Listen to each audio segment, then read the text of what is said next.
right. Welcome back. Welcome back to the Detroit is Different podcast studios. And in studio, I have a legend, and I'm not saying that in like hyperbole, as sometimes people may say. And also, one of the biggest supporters of Detroit is different. Like, actually in the early stages, but definitely still carrying on, and someone that carries a lot of what we always talk about, the culture of our city, especially when we talk about that legacy Black culture, but even over and beyond through artistry, through performance, through storytelling, and much more. If you don't know, you're about to get a whole lot more in store for you, as I can't wait to learn this one too. Marsha Music, how are you today? Oh, bless you, bless you, bless you. I'm doing well. Okay. I'm doing like my grandfather used to say, I'm doing tolerable well. Okay. Yes, I'm doing well. I love it. I love it. I love it. This is as you looking fly and everything. Is the earth tones are in season, and this was one of those things where it's like, all right, I ain't coming in when it's cold like that. So it's like it happened like right in the right Been window. Trying to get here for so long to get on your show. Yes, you know, I was so honored that you asked me, and I knew that at that time it was winter, last winter. Yep, and I tried to hibernate during the winter as I have had years added to my life. I have found that winters are particularly hard on me. And so I try to stay in. And we went through the whole summer and couldn't get it hooked up. Yep. And here, all of a sudden, we finally got a date, and now it's cold again. Yes. But that's all right. Up. We're here. We're still here. Yes. It's going to warm up a little bit. You know this. Yeah, you know how we do. All day. Here in Michigan. All day. So as we always start these things, we root. And I know a little bit, but you were like, should I say more? I'm like, let's find out more. Okay. The roots, your Detroit story. How many generations deep are you and your family to Detroit? I would say 2 generations. Okay. My dad came to Detroit from Macon, Georgia. Macon? Okay. Macon, Georgia in the 1920s. And then he got here, in the 1930s. And then I'm the next generation. Okay. Yes. All right. 2 Macon. generations. So we're gonna get into a little bit of that Macon story. You ever been down there where your people at? No. I haven't been south. My family did not do the kind of customary trek, the summertime visit to the South that Southern-based families in Detroit would, take their whole families to the South. My dad wanted nothing to do with the South. Once he left there, he had no desire to go back. And so therefore, we never had that experience of going back. I have been in the South since then as an adult, but I did not, go back as a child to his roots. Okay. What would he share about anything, or would he even open up about saying, I'm not touching that ever again? He wouldn't share about it at all. I never heard anything about his life in the South from him directly, as is common with many Black families in the North. Their parents did not share like some of the real trauma that they had experienced in the South. And that was often true, that the parents often, I think they wanted to shield their children. They've gotten their families up north, and their children are here and living relatively good lives, and sometimes even very prosperous lives here in the North. And they did not want to expose their children to the traumas and even humiliations that they had experienced. You find that commonly also with Holocaust survivors and children of Holocaust survivors. They often don't talk about it. And that was the same as those of us in the Southern Holocaust. It's interesting that you uplift that, because this past weekend, 2 of the other guys I really look up to, owners of Hot Sam's, Tony Stovall and Cliff Green. And Cliff came up from the South, and he was just talking about like, when I was younger, wearing jeans symbolized a lot from sharecropping. So it would be a lot of the elders and older men just would never be seen in blue Never. jeans because it was a connection to Sure. that labor and the humiliation of what that meant too. Sure. So just stories like that that do reign true and kind of go into, like he was like, and that's where him becoming the master tailor that he's been for years now, and making sure that you're dressed properly in a suit in a certain style, so much not him as much, but like his father, his grandfather, and the older men in community when he made his way up this way. Sure. And even when you would see elders back in the day Mm-hmm. that had on denim, Mm-hmm. they would often have on coveralls, and from the shoulder all the way down. Mm-hmm. And those coveralls were sort of a purposeful revisiting of their southernness, as opposed to blue jeans, like Mr. Stovall is talking about, that we regarded them as style statements. Mm-hmm. They were like, no, we don't wear that. Yeah, I know. Definitely. Yes. Mm-hmm. So, like in these stories, so from Macon to what neighborhood? Where did your dad settle coming to Detroit? Well, my father was actually studying to be an AME minister. Oh man, in the South, in Macon. And he had done his trial sermons and things like that, and he would cart around his children, my elder half-sisters and brothers, to hear him preach. Mm. And he wanted to be a minister. Mm. And he came up here, his elder brother, Charles Battle, had come up here to the north, to Detroit, and was staying somewhere that we believe is around in Black Bottom. Mm. And he probably convinced my dad, hey, come on up here. I do not know what specifically compelled my dad to come up here, but I have learned a lot about Macon in those days, and I think it probably was a very difficult, challenging, horrific even place to live for a Black person in the South.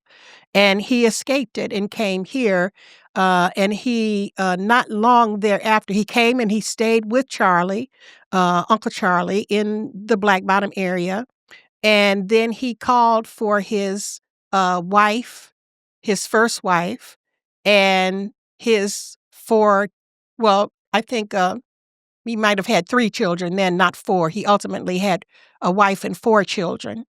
And they came up here and met him at the Michigan. And my elder half-sister remembers when my dad came and met them at Michigan Central train station and threw her up in the air, when she and her siblings arrived here to see her dad. Now that is a story. And also, as we talk about culture, AME, African Methodist, you got Greater Quinn down the street. Yes. And just for shout out to, and rest in peace, my godmother, Joanne Watson, a member there for so long, and a lot of people in this footprint. And even Mama Wooden, one of my best friend's mothers, that's like a mother to me. Those connections of that culture of the community that the African Methodist Church played inside Black community even further. What was that experience like for you in that church? What was the feeling that you got there? Well, let me say this. I just because you evoke those names, I would like to also mention the name of Arthur Bowman, attorney Arthur Bowman, who was a very prominent attorney in the circuit courts, a wonderful brother, and who left a wife and children. He passed away a few years ago now, during the pandemic. And he was a very, very active stalwart at Greater Quinn for some time. And I also think about Brother Daniel Reed, another attorney. Oh, yeah. Who was associated at some time with Greater Quinn. I just want to call their name because they have passed on, and they were really great brothers of Detroit and of the legal community. I had no relationship at all with the AME Church. Okay. My father came up here and he brought his family here, and then he began to work in the as a laborer. He didn't have a higher education at all. He ended up doing day labor, or not. Well, at the time, they didn't call it day labor then. He worked digging ditches for the energy company. He just did whatever he could find to support his family. And during that period of time, as he was getting settled and he was able to get his family situated, he was diagnosed with tuberculosis. And that was a very widespread malady that existed in the Black communities of Detroit, particularly in Black Bottom, because the extremely crowded conditions in Black Bottom. See, people would come here from the South, and they would often room in rooming houses in Black Bottom before their families came up. They got their families up, and they would maybe live 8 or 10 men in a house. And they would have a room, a boarder, a lady that they paid the rent to, or a man they paid the rent to, and they just had a cot, and they just slept there and worked. That's all they did was just work. And they would, they really didn't have a home life per se. They would sleep, they would have a cot, and they would go, and they would just go to work in these factories and that. I think that there's not enough often talked about the tremendous physical contribution of labor that was made by this Black cloud of humanity that came up here from the South and labored as the sort of baseline laborers in the South. So, in the factories and in the ancillary industries of auto. But my dad was diagnosed with tuberculosis, and this was a very, very common malady. And they knew no cure for it. They didn't know what to do for it. It's a inflammation.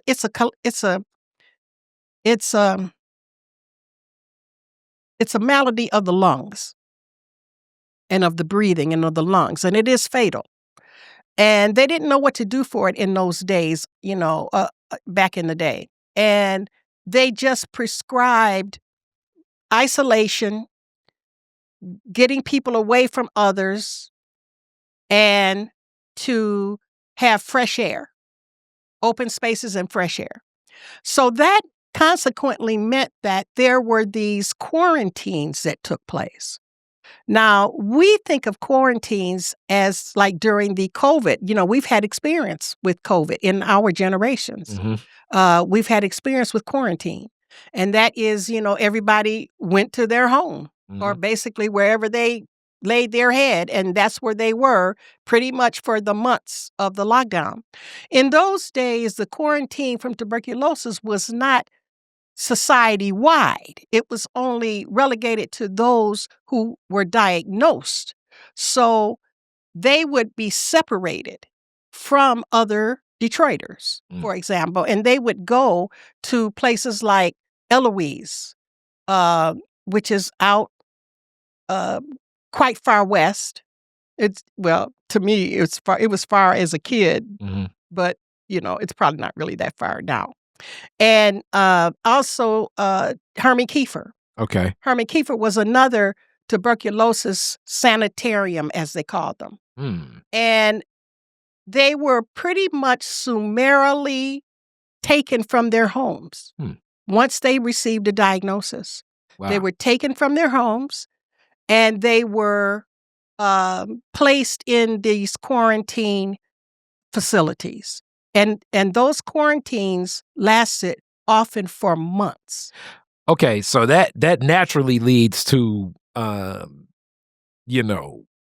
this is in the 30s. I mean, this is before OSHA laws, and you got you stay up for sick days and all of that stuff, and then you're working as a day laborer.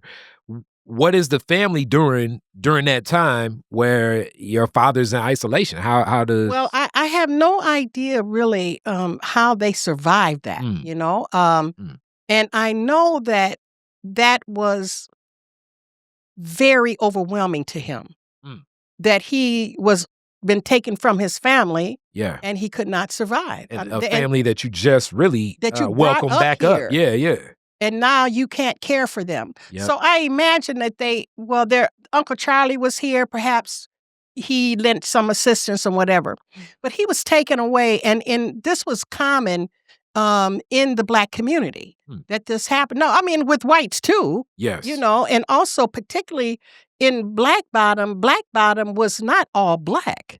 Mm-hmm. So you also had some of the immigrants. Yes. That would also be afflicted with this tuberculosis, and they would be snatched away too. But he was taken away and had to live away for some time. And my elder sister, his oldest daughter, told me that she felt that he lost his religious rigor. In that process, he became demoralized. Wow. Or the way people might say it today, he fell away from his faith. And he was discouraged. And she said that there were people in the sanitarium who she describes as white people who were ridiculing him for his belief. And were, in the same way that biblically they talk about Job and how Job experienced all kind of privations and reversals in life, and then people around him were ridiculing him. Well, you the one believe in God. Where's your God now? Yeah. Where's your God now? It's when you said that, I immediately thought of the story of Job, and I'm definitely not the largest Bible thumper at all. But you definitely know that story. Yes, sure. And that's happened to my dad. He was kind of ridiculed about his faith, and he was just unable to, I think, to sustain that spiritual core, during that time. Especially with, as you say, like just the events. I could think, you welcome your family up and you're away. It's just a lot. I can only imagine going through a person's mind. Surely. And then, as it turned out, ultimately, he was misdiagnosed. Wow. He didn't even have tuberculosis. Ain't that something? He had pleurisy, which is a much less severe situation, Wow. And, so he went through all of that and he had pleurisy. I will say, though, my older sister, my other older sister, her name is Peggy, she was also diagnosed with tuberculosis after that. And she did have tuberculosis. Wow. And she was placed in Herman Kiefer for a long period of time. Wow. And so that is a whole cultural dynamic that is very little known.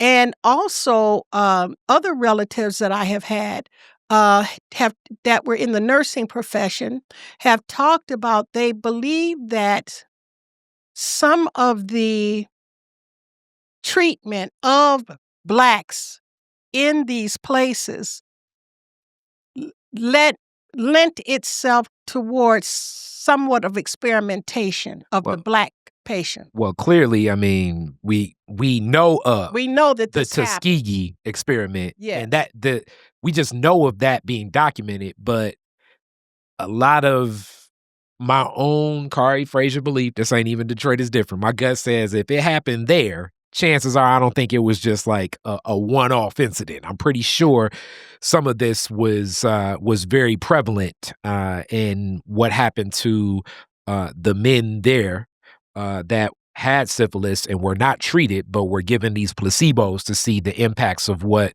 would happen, the tragedy of that, and hence a lot of the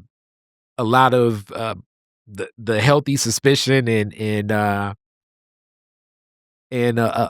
lot that the Black community has towards that institution. But in reality, I've uplifted this before, and Detroit is different. Like, Black America has healthy suspicion towards any institution in America, and rightfully so when you look at the history of America itself. Hence, you need to know the history, especially if you Black, to have an understanding of what's going on here.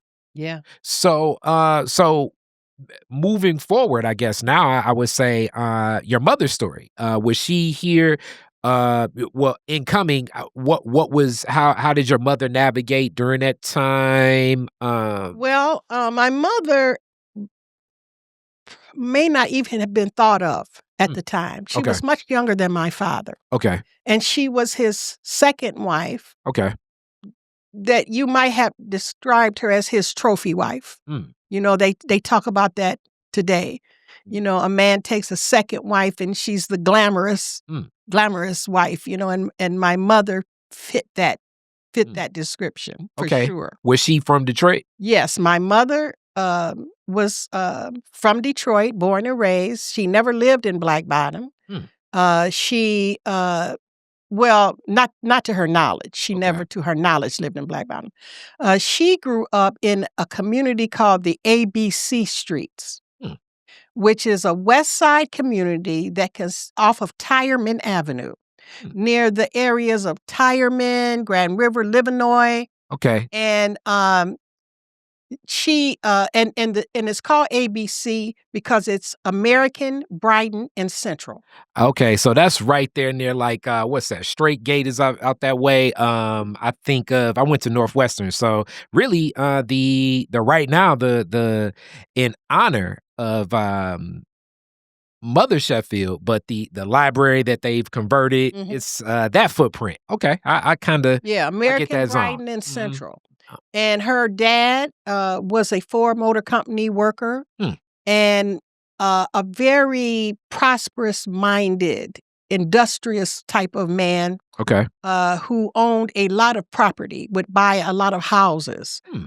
And even if he bought a house and he didn't care for its location, he would have that house moved to another neighborhood.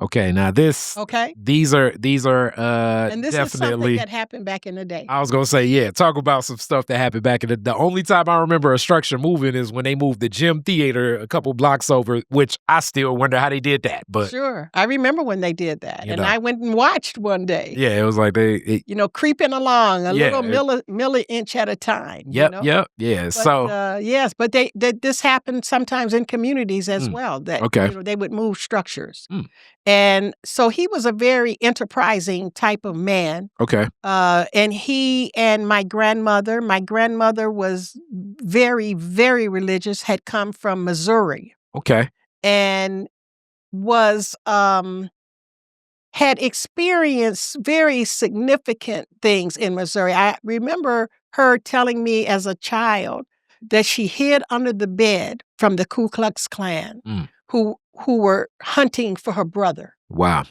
And she always would talk about that. But her and my grandfather moved here from Missouri, wow, and my grandmother became very active in a church that came to be called Zion Congregational Church of God in Christ. okay, Kojic, Kojic. And Kojic that is was that's some serious religion right there. that's some old time Oh, that's some. religion. Oh boy, yeah. If you go to a Kojic service, You've been to yes, church, okay? you have to take some time. 'Cause you're gonna be there. Yes, You're gonna be there. yes. And so that was my grandmother's church, and it's over, and it still is a active church, and Okay, it's on Mack Avenue and St. Aubin. okay, And so, but it did not start there. It began on Clinton Street. mm, Clinton Street was a street, you might say, near Frank Murphy Hall of Justice, okay. in So, that area, except in those days there were no freeways. So it ran all the way across downtown across Black Bottom and beyond.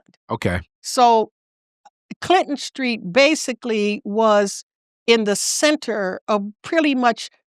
Now, I've been able to estimate this from the addresses and that and historical documents that the church probably sat in the middle of what is now Lafayette Park. mm, And that is the church that she was a part of in its earliest days. And it was founded by Elder I.W. Winans. who is the great-grandfather of the Winans dynasty. Wow. Yes. Wow. And so that was my maternal family. So I had because of my father's estrangement from religion, and he just came up north and sort of abandoned all of that after his diagnosis. I mean, that because all of that was long before I was born. But so I didn't have any religious upbringing from him, but it was all from my mother's family. My really your maternal grandmother. family was all where they were involved in Zion Congregational Church of God in Christ. Okay. And today the pastor for that is Elder James Hall, Pastor James Hall. But back in the day, it was Elder Winans. Okay. Elder Winans. He was a true patriarch of that church. So my father had a wife and 4 children, and he was struggling to support them. And then World War II started. And during World War II, many Blacks were finally able to get more equitable work in the factories. There's a common knowledge that Henry Ford made a call back in the 1920s. I will pay you $5 a day to come work in my factories. And this call went out worldwide. It spread all over Europe, all over, many places in the world. And of course, in the South. And Blacks began streaming up here. And let me put that in context for people to kind of get an understanding. It would be like, I don't know who would offer something like this, but some titan of industry offering the equivalent of, like, I would say, it was about $500 a day. It was about a month's salary in a day. Yeah. So it's like if you be saying like, yo, $500 a day, you can come here, I'll hire you. I think a lot of people would be going to wherever that is. The closest thing to that, I know a couple of my guys, actually from this neighborhood, have worked on those Alaskan oil, the oil like off the Alaskan shore, and that's very dangerous work. Very dangerous work. It pays well, but they went there to get that money. Yeah, definitely. And so that's what happened. So many Black people surged up here in order to work, and also they were escaping the tremendous horrors of hardships in the South. And also it's been uplifted here in past episodes where we talk about the economic system of sharecropping and just the how unfair it was. Oftentimes this family that either enslaved you or your family, and back to, like, we're looking at Jim Crow laws. I pick, I don't know, I pick 100 apples. I'm supposed to get 5 cents an apple. And then they go through them and they say, hey, we only got 5 of these I'm going to pay for. And it's not like a Better Business Bureau and in a court system. So it's like, yeah, I'm going to go up these patterns and we're going to find some better, more equitable work. And it's also not like entering the factories did not come with its own levels of stressors and racism, but it was definitely some advantages in pay that you were not getting with sharecropping. So I always like to just like frame this and uplift. And I often say this too.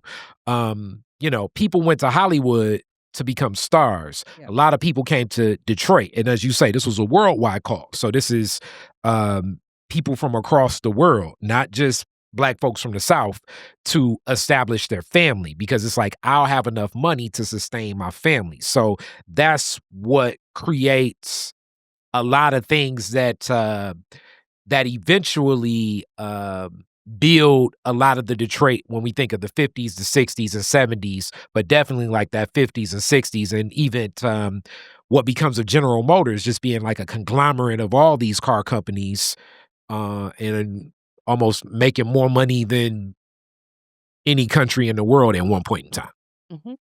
Well, Detroit's official historian, Jamon Jordan, Mhm.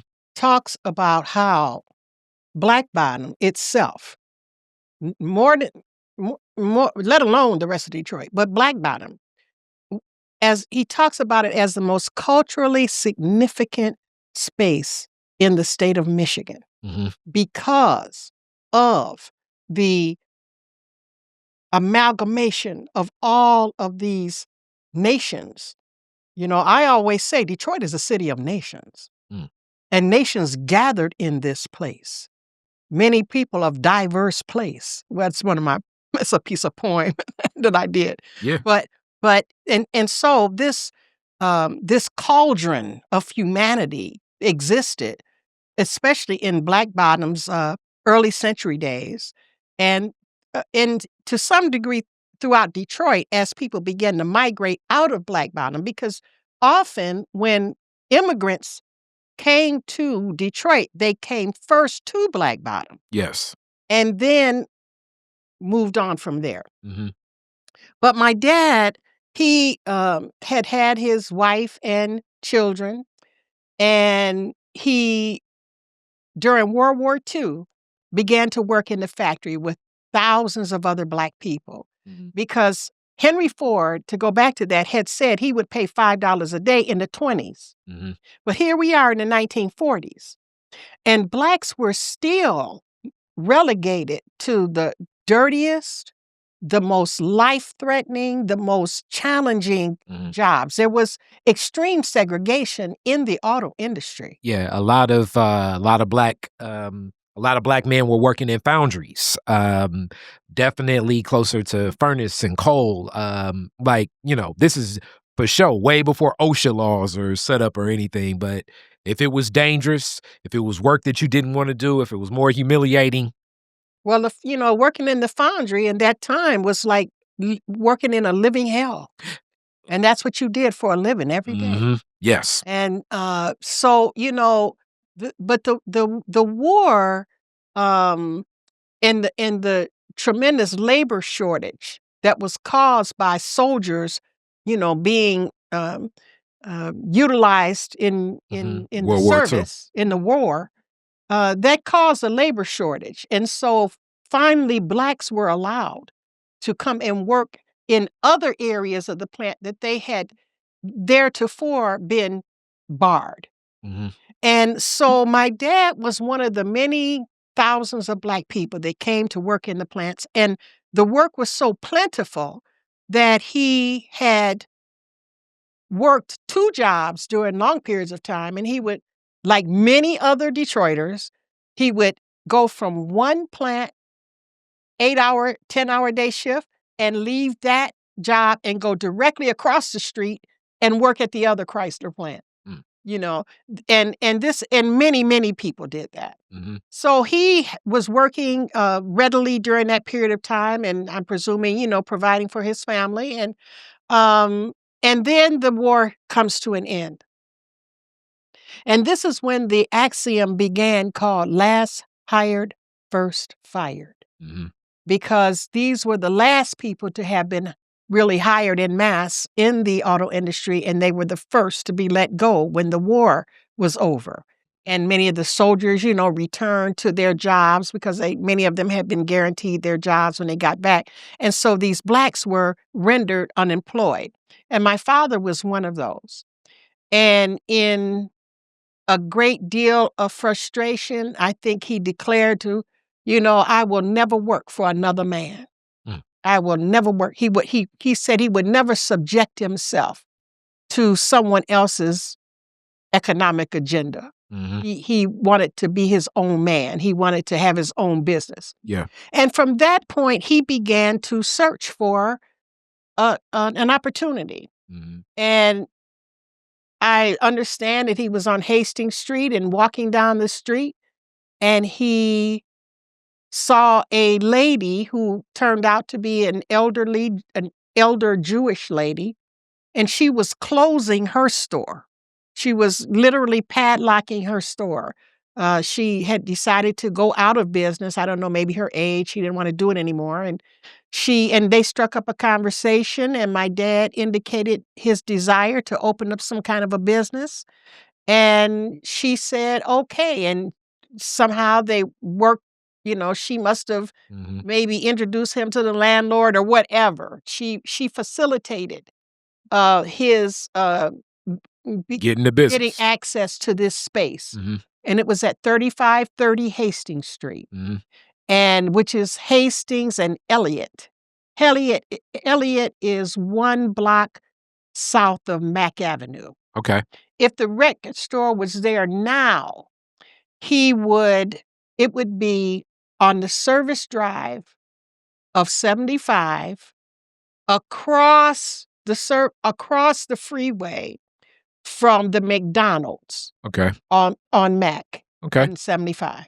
All right. That's basically where it would be. What type of business was it? What was he doing? It was a record store. Okay. He wanted to do something. He was not particularly musical. And what era are we talking? Like what year? In 1945. Okay, so we're talking about those real thick, Those thick records. Yeah.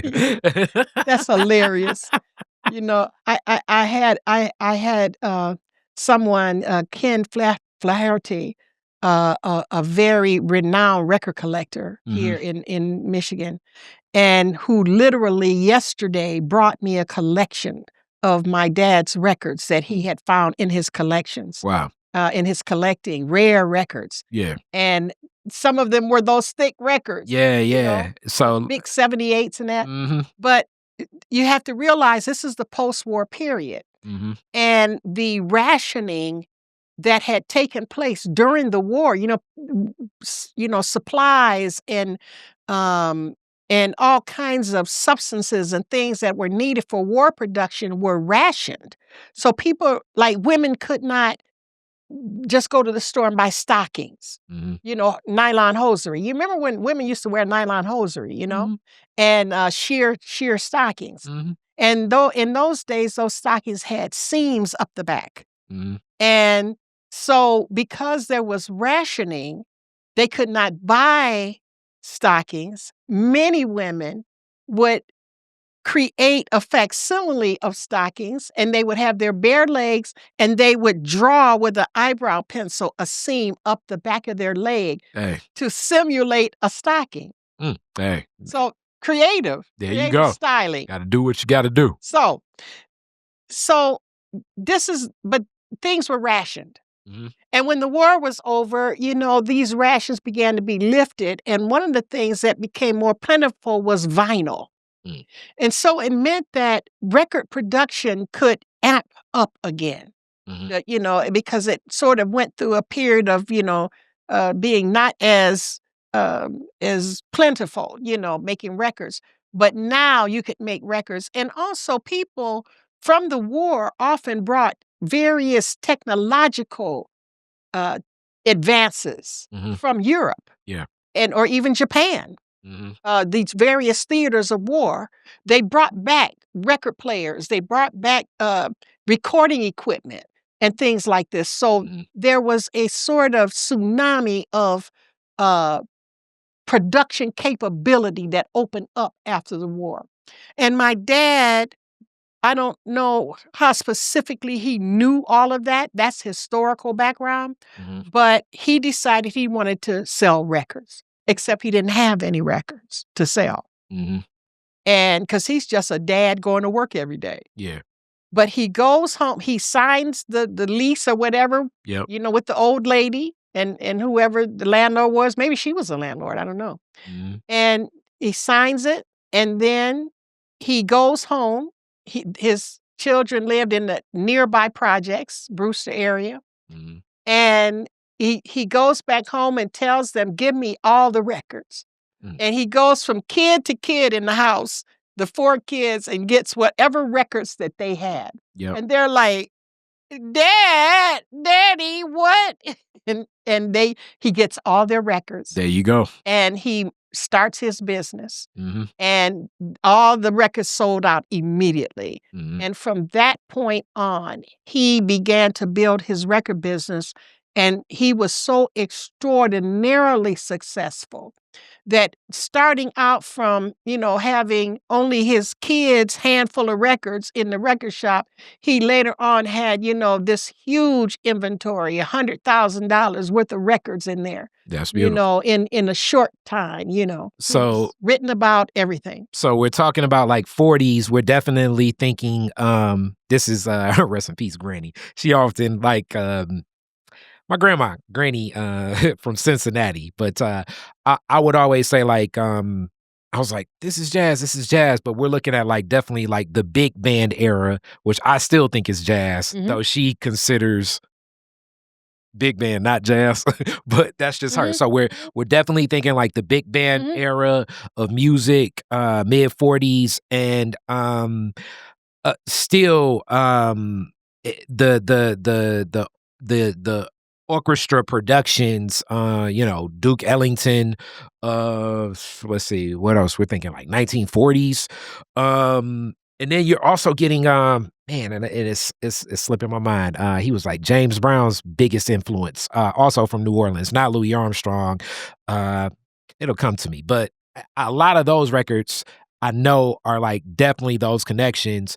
And also it was a lot of gospel records. I'm guessing that's what it's selling. What were some of the first like places that they just knew it's like this is what people really want to listen to and connect with? Okay. You are absolutely right. This is the era of the big bands. The Duke Ellington comes to town. Lena Horne comes to town. The big bands are playing over in Orchestra Hall and in the various entertainment sections in Paradise Valley. It is the big band, and the jazz is emerging out of all of this. And that's, the cool cats that are listening to jazz and all of this. Yeah, Count Basie. All of these different people. And making music. And it's dance music. People go to huge dances like at Orchestra Hall, dancing and all of this. And they go to what's called the Black and Tan clubs in Paradise Valley. And Black and Tan meant that this is a club that black and whites openly can fraternize at. Yes. And dance and party together openly. Other than that, Detroit was very segregated. Oh, yes. And so, that was a rarity. So my dad, however, was a Southern guy who liked his Southern fare. He liked Southern food. He liked Southern weather. Okay. He liked Southern music. Okay. And my dad loved the blues. All right. Now, this is 1945, in the height of the jazz and big band era.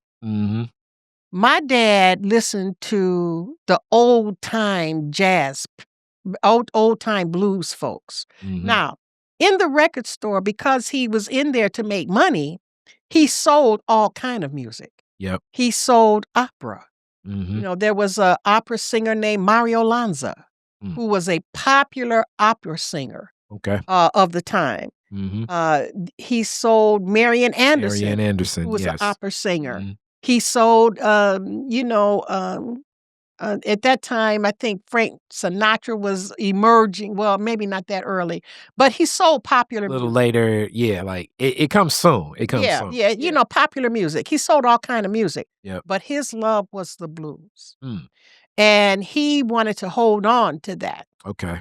And so in a way, he was a real throwback in his insistence on this. On getting that blues in there. Yes, it's like today when I see like somebody like here in Detroit, like Dre Sconey, this young man named Dre Sconey. I know Dre. He's a good interview. You can check the archives of it. Oh, I haven't seen it. Yes, definitely him in the clouds and what he delivers. I will definitely listen to it because I love listening to all of your podcasts. Thank you.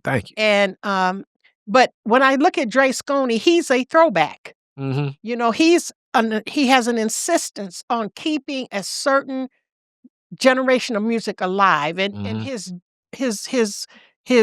genre is soul and Motown, and that. Well, my dad was similar to that. He wanted to keep the blues alive. And when we talk about like that level of blues, and I love blues, 40s, you're getting into, I guess, like one of the better depictions of this recently, and I like it. It was like almost shot like it's a film, but it was shot like a play. But like Ma Rainey's the Netflix movie where I really think man, it's slipping my mind Well, that well, played that. well, yes, yes. You're You know, talking about Ma Rainey's Black Bottom yeah. and all of that. Hmm. That was the first iteration of the blues in the Yes. 1920s. But that feel grows more, and that's where I'm saying, like, for And people then to know. and then what happened, there began to be an emergence of what has come to be known as the country blues. See, Ma Rainey and those people, they were very sophisticated blues artists. Even though Mhm. they were, quote, country, Mhm. they were still very sophisticated Hmm. musically and all of that. Here, you had this emergence of this blues that emulated the sound of the fields, Mm. of the field hand, of the chain gang, Mhm. of the laborer in the cotton fields, Mhm. the simplicity. So that's how you had this emergence of John Lee Hooker, Mhm. of Lightning Hopkins, of Muddy Waters, who had this kind of field holler blues, Mhm. which was much different than the first generation of blues coming out of the 1920s. Mhm. So this is the blues, this latter blues is what my dad was in love with. Mm. And because I guess it just reminded him of home. Yeah. And so that's what wanted to sell, and that's what he sold in his record shop, along with other All popular the other music. everything else that was selling. Yes. And so he began in 1945, and he is believed to be the first Black independent record producer of the post-war period in Wow. the United States. Wow. He was a very I significant could definitely see that. record producer. Okay. How long does he have the record store? He has a record store from 1945 until 1960, Wow. when the record when the freeway comes through there and they have to destroy the entire community. Mm. And so that he had to move in 1960. Mhm. And then from 1960 until 1967, he had the record store in the 12th Street community. Wow. But it was ended during the rebellion. During the rebellion. So however, he began first he was just selling records. Mhm. But then after about a year or so, he wanted to make music himself. Okay. Now, he was friends with a man named John Lee Hooker, one of these country blues players. He definitely John Lee Hooker is I share, you can probably share more of this. Like, so the Sinners movie, because I love blues. So like the Sinners Isn't movie that really something? focuses A younger man loved the blues. That's it focuses a lot on that Delta blues. So That's like right. at Mississippi, it's like they play it a little bit differently than a lot of the Alabama blues, the Georgia blues. Like it's almost like It's regional, can be regional. yeah, it's similar, but it's different. And John Lee Hooker's like the way it's almost like the guitar is a lot more percussive. Sure. I think the way he plays it Surely. and everything like that. And he would be like the largest entity of bringing a lot of that blues in. So like if your dad was connected to that, this is really gonna be funny, because some of the stories that like it's two music artists that I've heard stories about that I'm like, I don't believe that.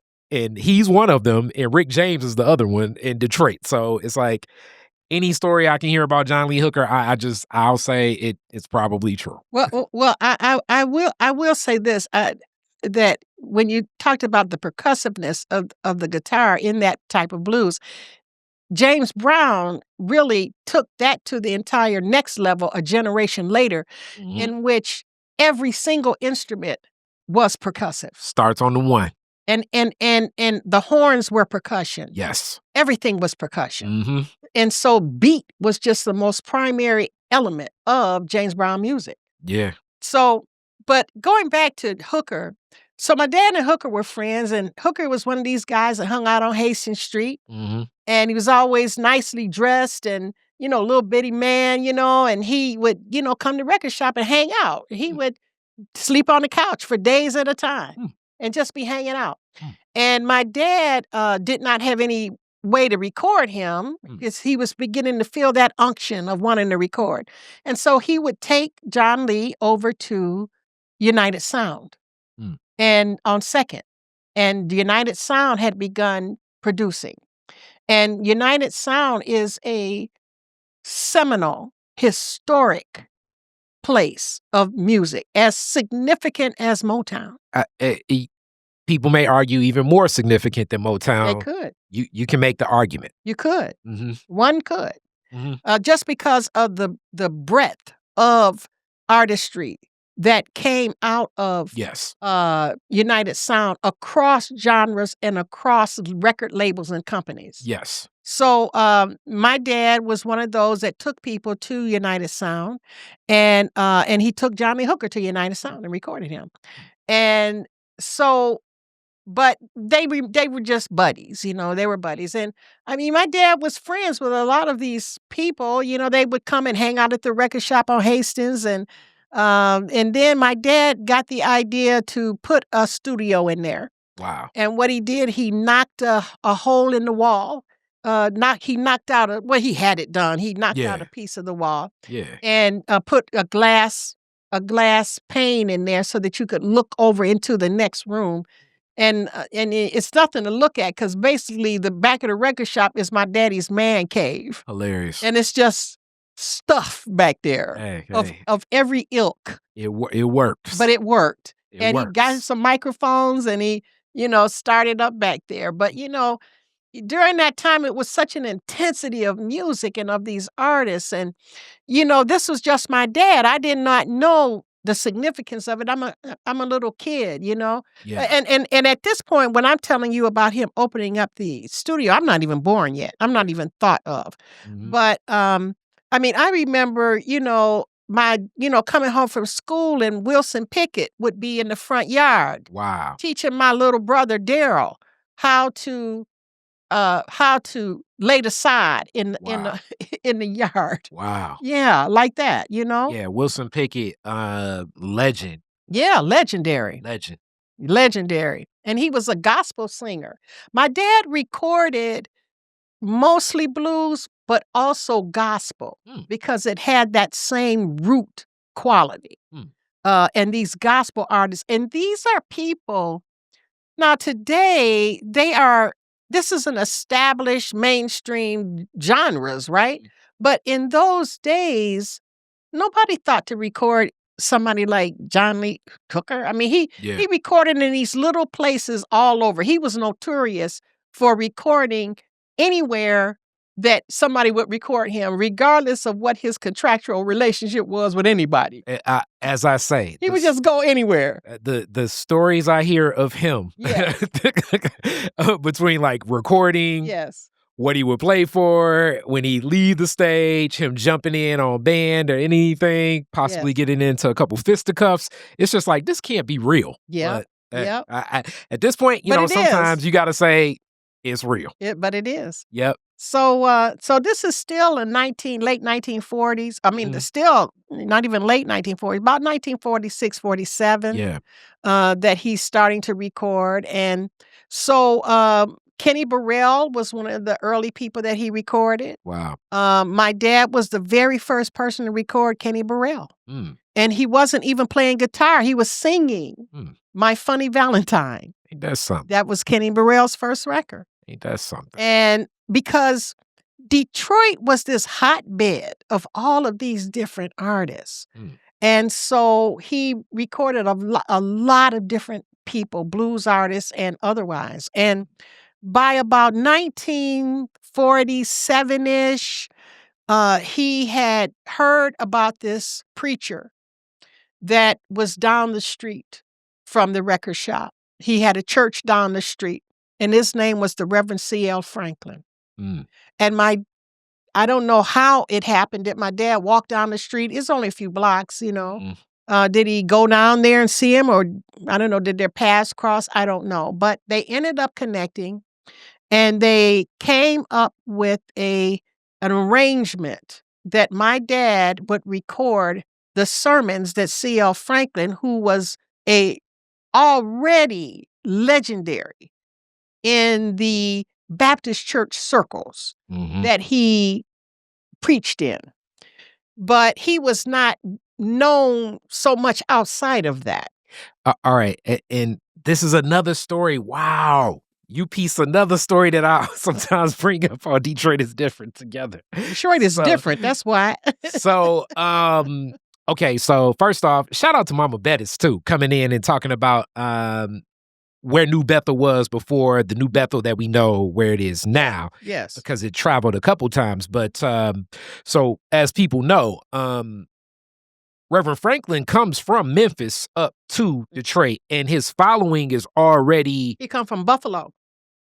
He came from Memphis to the South to Buffalo. He preached in Buffalo for some time. And then to Detroit. Yes. His following's like growing. Yeah. And it's connected, and people kind of already know of him.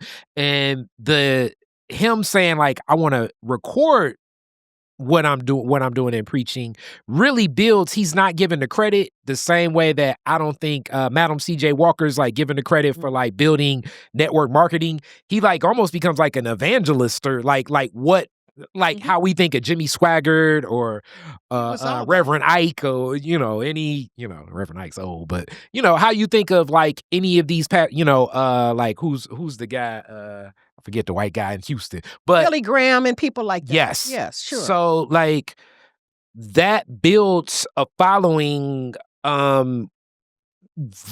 It's exponential. Sure. And it also builds like a base in community that just connects like outside of what a lot of people would think, and his following really grows in a lot of ways to help many movements in Detroit's community and even beyond Detroit's community. So it's just wow that's interesting that your father was like a piece in that. But yeah, he was the principal in that. Yeah. Because he had never been recorded. Yeah. And so my father, convinced him or whatever. I don't know how, but they ended up recording.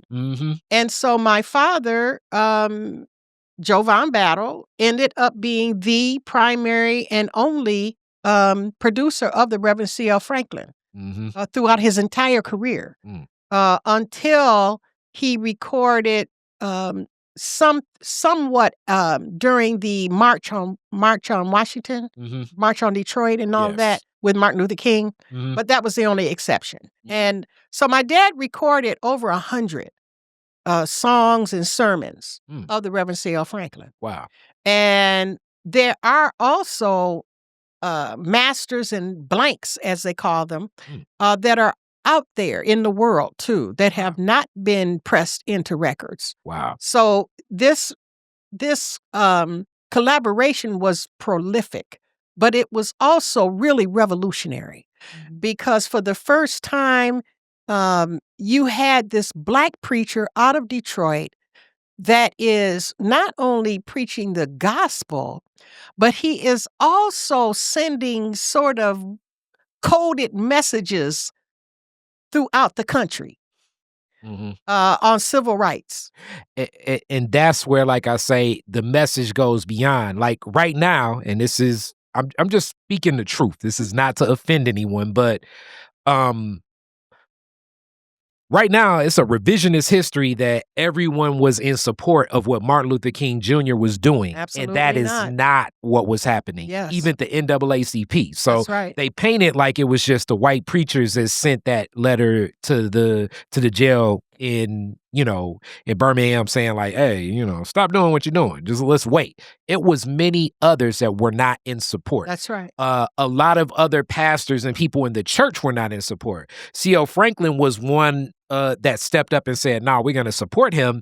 And a lot of the money pooled from New Bethel, like we're thinking of like what Detroiters had and had access to, a lot of the money in those days, it was sent down there. And like this movement, and your dad may have recorded that. It's like this song called "Don't Ride That Alabama Bus" by I forget the guy's name, but I don't know.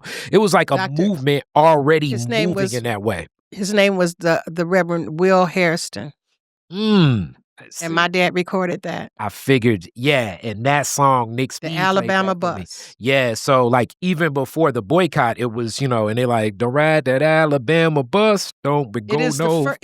it is the first known recording of any record referencing the civil rights movement. Yeah. You know, expressly. Mm-hmm. You know. This Mhm. is pre Rosa Parks. Oh, This is yes. pre, you know, so Oh, like yes. Pre We Shall Overcome is pre yes. all of that. Mhm. And that movement is all connected. I was like, yeah, your dad had to be connected to this song. And it's, Mhm. you know, it's powerful because these messages, and clearly kind of like what your father, a lot of people that escaped the horrors of what was going on down there and still even going back knew what was up. So you could raise an offering in those churches and send support for those for the help of that. And like I often say, the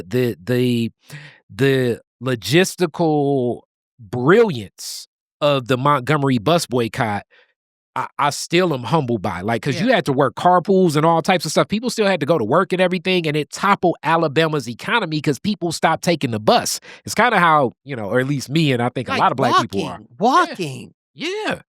Yeah. People were walking, people were Right. carpooling, people were like, it was like, we're not taking this Yeah. anymore. And it toppled Alabama's economy to the point where the governor was like going to the president saying, we need money because we're about to lose, you know, we're about to go in debt because black people stopped taking the bus. Mhm. And a Very lot of that. significant. Yeah. So your father and a lot of that organizing is just Mhm. all connected there. All connected. Wow. And I often think that as well, my father's crisis of faith was somehow distilled through this. You Mhm. know, that he had no desire anymore to want to be a preacher, but on the other hand, he was the master of recording Well, that of this other preacher, Reverend C.L. Franklin. And, you know, in a few years after he recorded Franklin, and you have to realize there was no network, there was no national network at all. Nobody had done this kind of stuff like this, an independent black recorder. And my older brother, Joe Jr., who is still alive and well Mm. and in his late 80s, Mm. and he talks about how when Franklin came out with that early or first record, The Eagle Stirreth Her Nest, it was like fire. It was such a hit in the black community.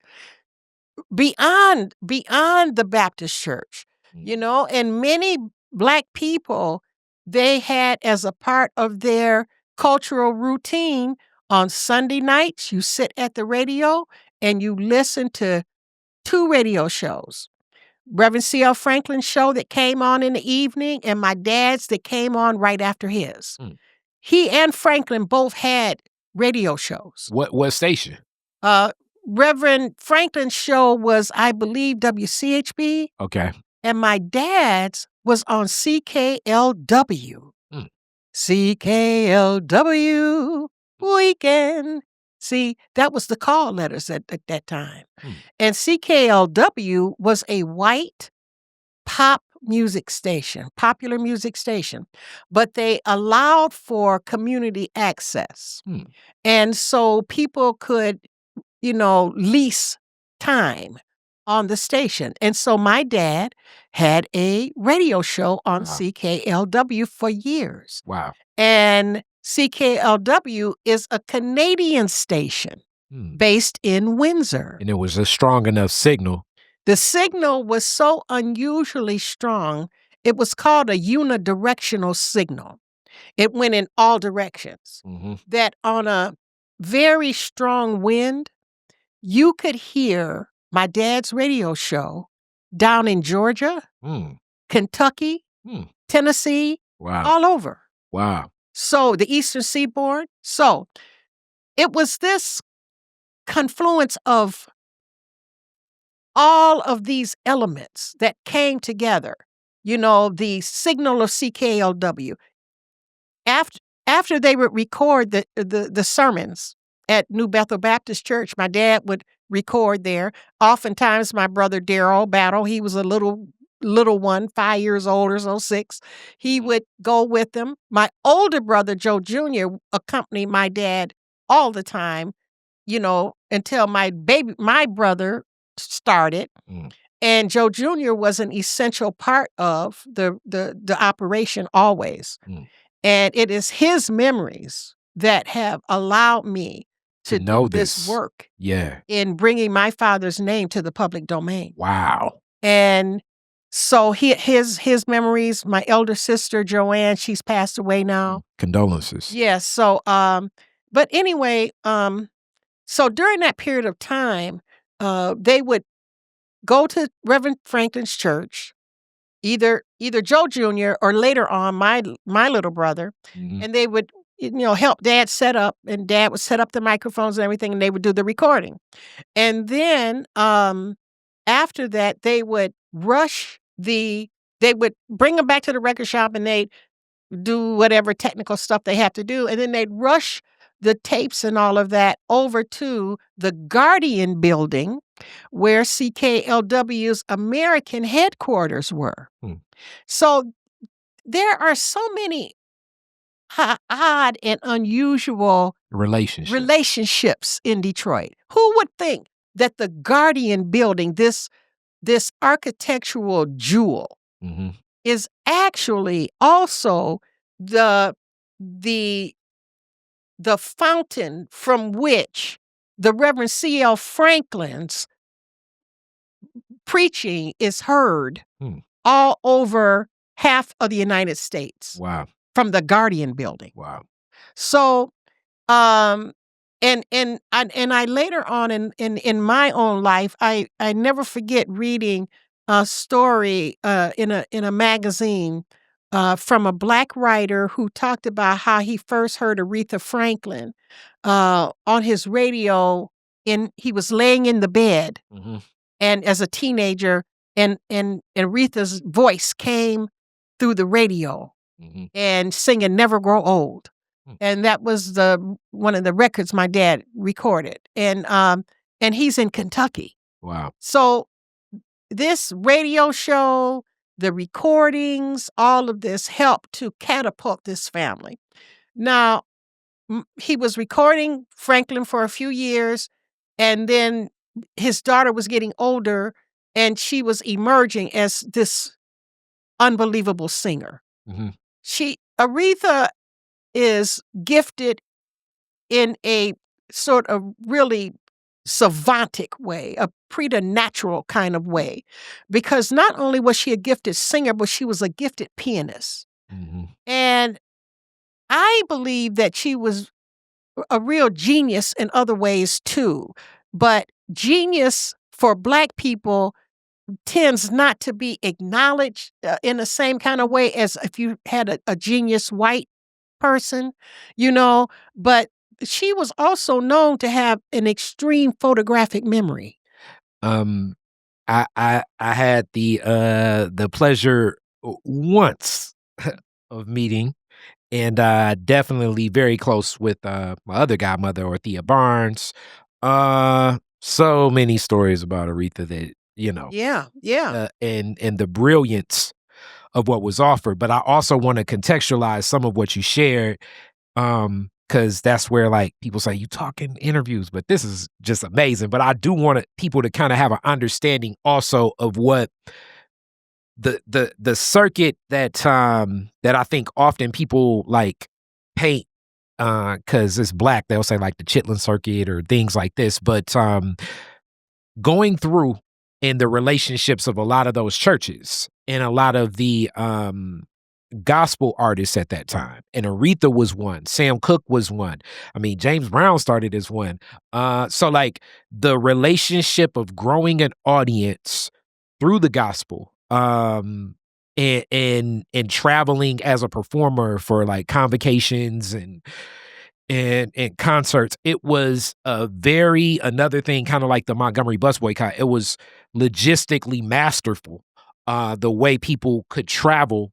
Papa Mhm. Winans, another one, that and build a living for their family and a base for whatever causes they're connected to, and help the churches in those spaces and places. And like, of the superstars of this world, from the stories that I hear, it's like Aretha. Well, like Sam Cooke was like the first one, and Aretha like overshot his star Mhm. tenfold, Exponentially. and he was already like, Yeah. yeah. So I just want to like contextualize so people kind of get an understanding that like already the talent is being spoke of through a lot of the church services and her travels. Mhm. Like, it got to a point where like, even though her father is, as you just shared, like recognized as like Joel Osteen was the person I was Oh, thinking, okay. like the largest preacher in Yeah. America. Mhm. It was like, we want your daughter here with you. Like that combination is needed. And they toured the South. They toured around, you know? Mhm. But this thing about recording them, that was something else again. You know, that took it to the exponential level. Mhm. And began to share her gifts. And there was also others that recorded. There was a little person. She may have in the old days been referred to as a dwarf or a midget, Mhm. but we call them little people now. Mhm. And she was a little woman named Little Sammy Bryant. Hmm. And she was this woman that had the most powerful voice. And it was such an incongruity because she was so So tiny. tiny. Yeah. And she had this big voice and she could sing that gospel music. Wow. And she would be a part of their gospel shows. And my dad recorded her as well. Mm. But my dad recorded a lot of people. He recorded Della Reese Mm. back in the day, the actress, Another Detroiter, but a yes. Detroiter, because she sang with a group called the Meditation Singers. Mm. And, she was very, very talented, even then, So my dad was going through all of this. He had become very, very successful. He was like in Sepia magazine, which was a comparable to Ebony magazine at that time. And he was very wealthy, and he was doing this big business, with Reverend Franklin, and sending records to these various places in the United States. They were begging for these records. Yeah. And my brother Joe Jr. talks about how they would get a shop, a record store, maybe across the country or across the South, and would say, "Get those records here on the fastest thing smoking." Well, that meant you put it on the train. Yeah. And they would buy train tickets and put the records on the train seat and send them That's hilarious. around the country. That's hilarious. Michigan Central has a Black history that is even yet to be told in its entirety. Oh, okay. And now the biggest question I have about this is, you say that in 67, after the rebellion, he doesn't continue with the shop. What is your dad doing after that, and what are your brothers doing? What's the relationship with the music business at that point? Well, let's go back to 1960. Okay. In 1960, he got the word, he might it might have been generally known in the community Mhm. long before that. Black Bottom had long been destroyed Yes. by 1960. It was gone. It didn't exist anymore. Mhm. And people tend to conflate these things together. Like, they will always talk about the destruction of Black Bottom and Hastings Street and Paradise Valley. But these were separate situations. Yes. Now, they happened in short years, but they were separate things. Mhm. And they weren't just all at one time taken down. So the destruction of Black Bottom began around before 1950. Mhm. And in 1950, early 1950s, it start.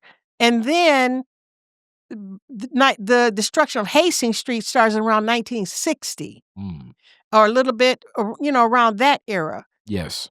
And then Paradise Valley is much later because it's really culminates in the destruction of Paradise Valley with the development of the stadiums, the Lion stadiums and the Tiger Stadium. Mm-hmm. Before that, there were still businesses in Paradise Valley. Yeah.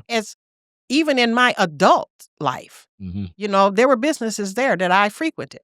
Mm-hmm. And so, but before this, in 1960, my dad had to move, and he moved in this great migration from the Hastings Street Black Bottom community to the 12th Street community. Over this way. Yep. And that has been said to be the largest urban transition in United States history. Mm-hmm. This transition from this migration from one side of Detroit to the other. Mm-hmm. Now, of course, some people didn't all end up going to the west side. Some ended up on the east side, further out on the east side. And you also had many whites that had been immigrating outward, as they began to be allowed to be regarded as white. Mm-hmm. Because many many whites who had come here from Europe were not regarded as white. So two things I've uplifted before, but I'll like hit that point again. So race, like a lot of things, it's a social construct. It really comes into play and needs to crystallize in America because of the horrific institution of enslavement. And connected to that, like whiteness starts out like you're English, you're German, you're French, and then like Italian, definitely, like any of the places that were definitely more so connected to Moorish relationships in Europe. So the Spanish, the Italians, Greek, Polish is not that, but definitely those romantic languages are key. Portugal, like they're not looked at as like white, and hence that's what makes white what it is, because it as people immigrated from Europe to America and then they assimilate into whiteness, usually at more of the horrors towards what you can do to blackness. It creates so many more challenges for our people. The other thing that you uplift that I love to talk about, because this is my neighborhood and I hear so many of these stories. So like this was a predominantly Jewish community for a long time, but the thoroughfares, so Dexter Boulevard, Linwood.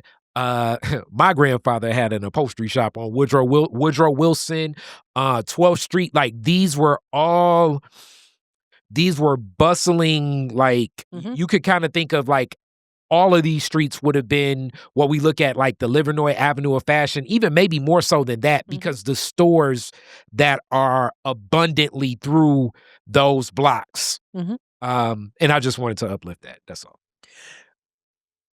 It is hard to describe the intensity and density of the streets of Detroit in those years, and of this community of which you're speaking, what's called the 12th Street community.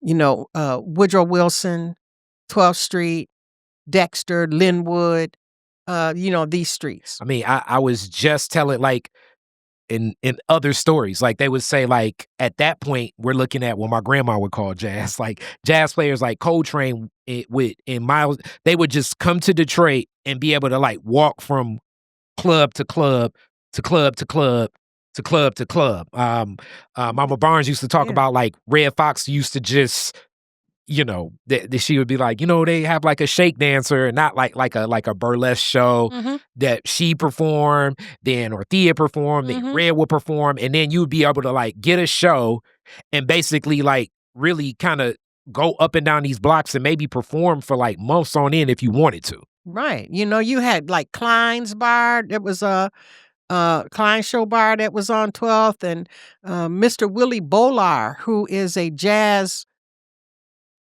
ultra elder here, Mm-hmm. and a real master of the jazz culture. Mm-hmm. Who is still living alive and well. I see him at events all the time, and he talks about the 12th Street area, and how he was, an impresario in these clubs here, Mm. and he was the announcer for Miles Davis professionally. Wow. I mean, he's no joke, and he also is one of the best dressed men even today of Detroit. I'm with it. And so he talks about 12th Street then. But my dad moves to 12th Street. And people don't really realize, because we talk about the rebellion in 67 as this conflagration that blew up, because of very real oppressive, police brutality and, various, issues in the community. What is rarely talked about, and I only more recently began to really understand it, is that Black Bottom and an entire community had been destroyed, obliterated, and moved over to this community. And people were still mad about that. It was only 7 years before. Mm-hmm. It wasn't like a whole generation later. It was 7 years before. And so that was also an undercurrent in the rebellion of anger in the rebellion. People that had to be snatched out of Black Bottom, forced out. They most of them did not own homes or property, so they could not be the recipient of monies from public domain. So, they were just put out there. And so there was still a lot of anger in 67 because of this movement from Black Bottom. But anyway, my dad sets up shop. People who knew my dad in the old days, like I have, when I was a younger woman, before I started writing about my dad, I would run into Frantic Ernie Durham and some of the old radio guys of Detroit. I'd see them here and there, and they would always say, "You need to write about your dad." And at that time, I have to say, my father suffered severely from alcoholism that was really exacerbated with the forcing out of Hastings Street, with the destruction of Hastings Street. I could imagine, especially, and I mean, we all carry this, but, I'm a Black man myself, but definitely, even in the way you've painted your story, the pride of Black men and how you walk with that. Like, even for him to be proud enough to say, I ain't never working for another white man a day in my life. And to move forward with that vision, and then to still feel as though you're dealing with these same outside factors impacting the way you move. I mean, even when you, like, if I go into the story from Macon, to here, to moving forward and all of these successes, and still feeling as though you're not able to blaze your own path. That can be heavy. That can definitely be heavy. As so many elders, but just where we stand with our manhood and how we move, that can weigh on you. That can weigh on you. And we know today, it's commonly thought that alcoholism is a disease, and so it's internal. But it also can be, driven and exacerbated by external forces too, that people are using alcohol to cope. And my father began to do that. And so elder people who knew him at the time say that They hadn't seen him in a while, and when they finally saw him on 12th Street, they went to visit the record shop. He was different. They knew that he was not well. Yeah. My father was also very sick during that period of time, as it turns out. He had something called Addison's disease, which had not been diagnosed for months and months because no one knew what he had. He was very, very sick. And he went from doctor to doctor to doctor, and no one could help him. And of course, he's even limited as to where he can go because the hospitals are segregated in Detroit. And so a Black man just can't walk into any doctor's office or hospital and get treatment. And he was literally turning black. He was a brown-skinned man, like me, but he began to turn black. His skin began to turn black. Wow. And they knew that there was something very severe. And I remember coming home from school and my father being bedridden all of a sudden, moving his bed downstairs. He was dying. And as a last-ditch effort, he was taken to a doctor who was a young Black doctor whose name escapes me now, who ended up diagnosing my father with Addison's disease. He took one look at him and said, "You have Addison's disease." And my father was always rather perversely proud of the fact that it was the same thing that President Kennedy was afflicted with at the same time. Wow. He had Addison's disease as well. It is a disease of the adrenals. The adrenal gland stops functioning, and for reasons unknown. And so my dad was very ill, and they decided to try an experimental drug on him to see if it would work. Nobody had heard of it. Nobody knew what it could do, but they decided to try it, and that drug was cortisone. That is very common today. That's a common treatment today. But in those days, it was revolutionary and very intimidating to do kind of like what you would call today a clinical trial, I would assume anytime a clinical trial is happening, it is. It's different, And so he recovered and from the brink of death. And but he was told, you cannot drink if you take these drugs because he was going to have to be on this cortisol for the rest of his life. And cortisone. And he could not stop drinking. And I uplift this in Detroit is difference too. The relationship, actually my last interview with Kier, the relationship with music performance and nightlife and alcohol are like very hand in hand. And hence, as the alcohol industry is, younger people just aren't buying drinks like historically people have bought. But the reality of like a lot of these venues that, you can see people perform,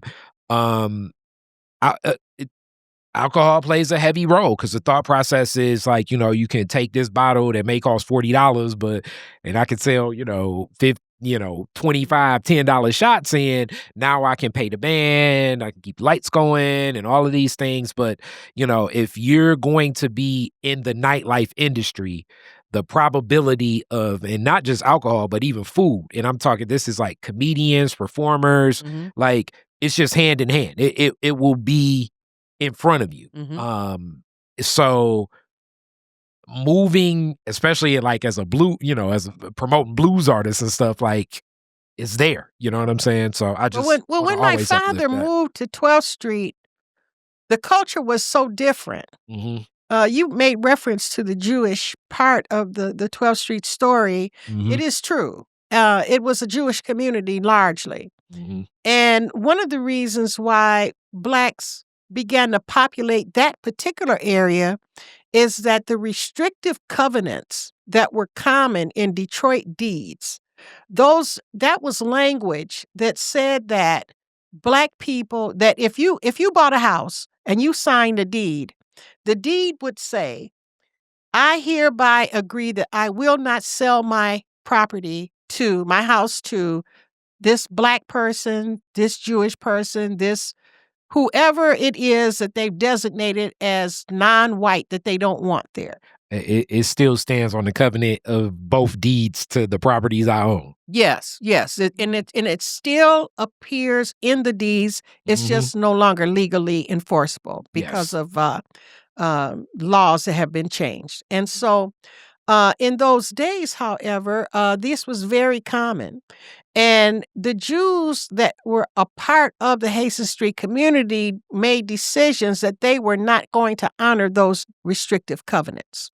And they were going to, in fact, sell to these Black people. And that was one of the reasons why it began to be quite um, a destination for these people leaving those communities to come to the 12th Street community. Mhm. And you also made reference to the entrepreneurial base of those streets, those, all of the businesses. It was an area that was just teeming with people. The, we don't even have uh, thoroughfares and public. The closest thing to me, Kari, to the street scenes, streetscapes, you know what it is? I assume it has to be The old New African York or World something. Festival. Okay, that makes sense. The festivals, I believe, are throwbacks. Mm. They're sort of purposeful throwbacks to the once very dense street life in Detroit. That makes sense. If you are at the African World Festival and you are going shoulder to shoulder with people and it's crowded and all like that, that's how you can basically picture old 12th Street, Hastings Street, Dexter back in the day. Yeah. People out and about in the streets, and then Detroit is such a musical place. And there were so many musical artists, so many gospel singers, so many blues artists. Motown people would just be singing at somebody's school. Yeah. They would be at a church school basement party. Yeah. The Temptations or somebody. The Supremes. My dad's record shop on 12th Street was right around the corner from Motown. Mm-hmm. Now, my father had early conversations with Berry Gordy, as Berry was contemplating a business. And he would come talk to my father about his business because my father started his business about 15 years before Berry. Yeah. My father was already highly successful before Berry Gordy came along. And Berry Gordy had this idea about, making a record business and all of that. Basically doing what my dad was doing, producing. Mm-hmm. And so here, my dad had to move, and he moved, over, and Berry Gordy's house got set up there on the west side, on the boulevard, around the corner. Mm-hmm. And Berry's fortunes were on the rise because Berry has captured this new sound. They have manufactured a sound that is appealing to the young people, that has come to be appealing to whites in the area as well. They call it crossover, and so you have a whole new business model, a whole new culture that has grown up around Motown. And I remember my dad, he was feeling very left behind. Just from the story, how you share it, two things, other things I always bring up in Detroit is different. So it's interesting. It's like your father's story and learning it, it puts a lot of puzzle pieces from other stories that I've heard. Rest in peace, Norman Whitfield, rest in peace, Clay McMurray. So first off, your father having that real connection to that blues. What Berry Gordy's vision really was to do after, he had the hits with Jackie Wilson was let me create the sound for young America, but really it's like young white America, but packaged in a way that would connect. And this is just a known direct, the blueprint. I mean, you can read his book, To Be Loved, and he's saying it. This is completely different than a lot of your father's path of what he's doing with that blues. We talking John Lee Hooker and what's gritty. But a lot of the advantage really at this time for I would say the other, young black producer, who now is more so looked at for the you know the tragedy of what he did with Tina Turner, but like Ike Turner and Berry Gordy are kind of like in this same space. Ike is dealing with like a lot of the racism he never would have dealt with, but due to like the record, due to a lot of the experience of the people that worked with C.L. Franklin, your father, your brothers, Berry Gordy had access to things that other people across the Owl Bell and people across the nation just didn't have access to. Cause you had a blueprint for how to put records out down the way from where Motown is. So like some of the advantage in kind of moving around another entity we're not speaking of because it's like always spoken about, but it's real, is I guess the mob or the criminal element involved in the music industry at that time, which kind of still is involved in a lot of ways. But Barry is able to take advantage of a lot of the path laid that your father, C.L. Franklin, already had that people across the country really couldn't take advantage of. Barry bought some of his first equipment from my dad. Some of his very first equipment that he started with. He Yes. bought it from my dad. And also, I mean, we all know the story of like the family all investing, you know, Barry working in the plant saying, I want to make this like a factory. But also Barry has very young, like it was very much a system, a Motown system that was built. And from a lot of what you just shared with your father's story, I don't think he was seeing it as a system as much as he was like really wanting to work with John Lee Hooker. He saw something with C.L. Franklin. He's a little, it's like, it's a lot more artistry. And I'm not saying that Berry Gordy was not in artistry, but the thought process is we're going to write a hit song. We're going to have every one of these artists perform it and we're going to put it out and see whoever does the best version. So like those early Motown records, you know, it'll be a Barrett Strong version, it'll be a Supremes version, a Temptations version, a Four Tops version. You know, it's like we're gonna move with this, and very much almost like a factory approach to creating music. Oh, very much so, and Barry even talks about it too. Yes. And but during the 60s, music is changing. It's really changing. Yes. And my dad's old throwback desire for blues and all of that, nobody's paying attention to that. You know, not in our culture, you know, because Black people, a lot of people a lot of times in the blues intelligentsia, which consists of many whites that are real experts in blues music and, scholars and that kind of thing, they render criticisms about Black people. How could we leave our music behind like that? But my response to that is Black people are a dynamic living people. And we carry our music with us wherever we go. Every generation of it moves forward. We move forward in music. We don't stay stuck in music of the past. We carry it with us. It carries along with us into each new iteration of the music. You can hear house music that has the blues sound in it. Yeah. Even today, because we are dynamic people, just constantly moving our music forward. Yes. We're not just leaving it behind. Yeah, I think Martin Scorsese, the director of Mean Streets, Casino, Goodfellas, he's done a lot in capturing a lot of like the blues because of his love for the blues and everything. I mean, I want to say like in Goodfellas, it's a boom, boom, boom, boom, John Lee Hooker drop in there, and you'll see a lot of those times and places. But I think it was actually the Rolling Stones. I mean, they're named after a blues song.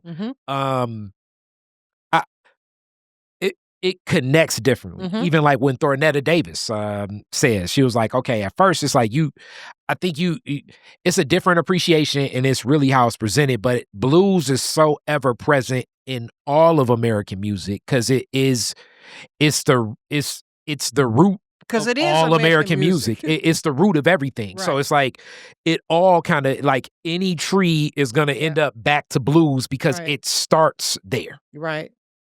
Well, and here comes this new music, this new sound, Mhm. and we would, my dad would sometimes I ride shotgun, with my Yeah. dad, in the car, his Yep. big car, and we're going to the record store, and we come from Highland Park. I grew up in Highland Park. I didn't even get to the part where I came in the world, Yeah, but yeah. that's a whole nother story. UNHP. I love it. But we would drive to the record store and um we would pass Motown, and I knew my father, he just couldn't stand it, Mhm. because here is this younger interloper, this Mhm. Barry, that's just and came in and taken over the music industry and leaving him and his blues music, his old-fashioned blues music behind. And Mhm. I would be back in the day, you would have the radio on and you would punch the The button. console, the Mhm. buttons Yeah. to get the station you want, and I Mhm. would be desperately trying to find the Supremes or Stevie Yeah. Wonder or something like that, and my dad, he would hear Diana Ross's voice, and he would say, "Turn that mess off." Hilarious. Just like a parent today doesn't Hilarious. like hip hop. Yep. NBA YoungBoy. Yeah, right, they don't wanna hear that. Well, my dad and a lot of people of his generation, they didn't love Motown, they loved their old music. I think that's another revisionist history thing because for okay, we have to also kind of think of the packaging and it worked and then until it flips and like but the packaging of Motown, it was basically like let's present um let's present black people and black music as safe for white audiences as we can. Mhm. And that definitely for a lot of people connected to like I can only imagine blues. It's like what are we doing here? You know what I'm saying? Like Robert Johnson wouldn't do this. You know what I'm saying? So like this is like the complete opposite of what a lot of that foundation of what your father was, Mhm. building upon. So I can But only imagine. but you know what was also going on? No, I agree with that. And what was also going on at the same time that we are moving ahead, we're moving into another realm of music with Motown and with soul music, because you also at the same time you have the emergence of Stax. Mhm, And even in Detroit, you have Fortune Records, mhm. you have like the Detroit Emeralds, you have the Fantastic Four, you have all of these groups, that are all a part of this Detroit sound, not just Motown. Yes. But at the same time, you have us moving away from the old sounds. Jazz is morphing into what bebop, Yeah. bebop and avant-garde jazz as sometimes it is called, but you have these white people that are in Europe, European whites, British whites, French people who are in love with the blues. I mean, that hence, like I say, the Rolling Stones Yes. are named Right. after Right. the blues record. So, And one like, everything, like, you know, I mean, Don Wasso speaking on it too, but like Mick Jagger, um, John Lennon, like their basis, they appreciated the Motown stuff, but their real connection with it was all that blues. It Yeah. was, like the roots of what was happening. And I think like that, even that Motown moment in town is in time, as you talk about Stax. Stax has way more of that feel closer to like, Mhm. I mean, I was listening To to the old music. I was listening to Isaac Hayes the other day, and it's Mhm. like to think that that's not so based in blues, because talk about like his interpretation of like, you know what I'm saying? Like Mhm. his interpretation of Walk On By Mhm. is that ain't, I mean, I guess Burt Bacharach wrote it, but it don't even sound the same. Mhm. Mhm. It's not even in the same Oh, world. my. Yep, You know, Jimi Hendrix is driven through blues. So like everyone that looks at him as the greatest guitar player ever, Jimmy is all blues. yeah. So, and he emerged from that. So, Mhm. and then even today, we have the person who is regarded as, who is talked about as the man who taught Jimi Hendrix here in Detroit, Yes, Billy yes. Davis. Yeah, Billy Davis. Shout out to Billy Davis. Shout out to Billy OG. Davis, a real OG. Yeah, he did. Who knew my father on Hastings Street, Mm. and is playing today, and Mhm. was playing playing in the clubs back in the 50s, and he's Mhm. playing today. And also, he like you, like coolest person in the room when he come in the room. Oh, yeah, always, always. He just slide in, he all quiet, you don't even know who he is, he just be quiet Yep, with his yep. bandana on, Mhm. he's cool, Yep, I yep. love him, he's a good guy, Mhm. But, so, all of that's going on, and my dad, and probably other people like my dad, they had a high regard for the Europeans, who were, um, who were Who studied the music? who studied the music and who were making these inroads in Black music. But the reason why is because they openly acknowledged, unlike the American white artists that refused to say Mhm. that they had anything to do with the Black people that the music came from. Yeah. Like a Pat Boone, for example. Mhm. But that's Righteous just Brothers, that's Pat just an Boone, example, But Elvis. that's a different story, though. That's a different story. Yeah. But because he grew up with that music, so Yeah. it's different. Mhm. But these people like the Rolling Stones and the Hermits, and whoever else, the Mhm. Beatles, The Who, in the particular. Beatles. Yeah, definitely. My dad had a lot of regard for them because they were the first ones to just say, this is a Muddy Water song. Mhm. This is a song by whoever, and he felt very gratified by that, Mm. that finally we were being acknowledged, Mm. being acknowledged. That's deep. But, but here was my dad.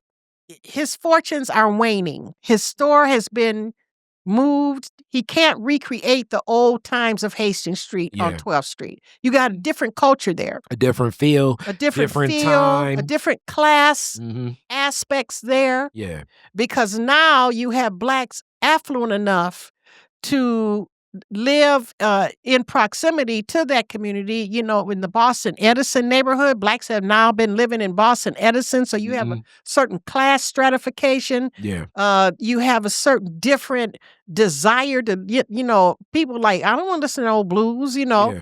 and this Motown is just unbelievable, Yeah. and my mother loved Motown. Mm. She loved the new music. She didn't want to hear all that old music. We would just Mm. have these tensions in our home Yeah. because Daddy want to hear, Lightning Hopkins. Yeah. And my mama don't want to hear that. She want to hear Chuck Jackson. Hilarious. She want to hear Marvin Gaye. Her and her sister Hilda and Lil, Yeah. the younger of the five sisters, the three younger of the five Baker sisters. They used to call them the beautiful Baker girls.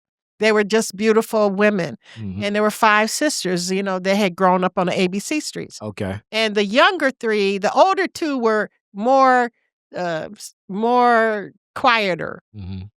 and were more church oriented. Mhm. The younger three were like still going to the clubs. Okay. Going to the 20 grand. Mm. I remember there was a blizzard, like in about 64, 65, a real blizzard. Mm. And they were on their way to the 20 grand to see Marvin Gaye or Chuck. It had to be Marvin Gaye or Chuck Jackson. Mhm. And my dad and his and their husbands, Mhm. my dad's brother-in-laws, they all got out and they pushed them in their car Wow. to try to get them, off driving to get to the 20 grand. That's something. And because the 20 grand was the place, it closed before I started clubbing, really. Mhm. But I just know that my generation clubbing started with Orthea Mm. and people like that. So I love Orthea Barnes. Oh, yeah, that Yes, I can't love say her. enough stories. Yes. So at any rate, Mhm. but my dad's fortunes were going in the opposite direction. Yeah. And he was depressed and drinking. Mhm. And so in 1967, when the rebellion started, he was also very much distressed that the authorities would not allow the business people to protect their Their businesses. businesses. And they ran them off of the properties. Mhm. You can't sit in front of your record store and Mhm. tell people, don't come in here, you got Yeah. to go. Yep. Okay.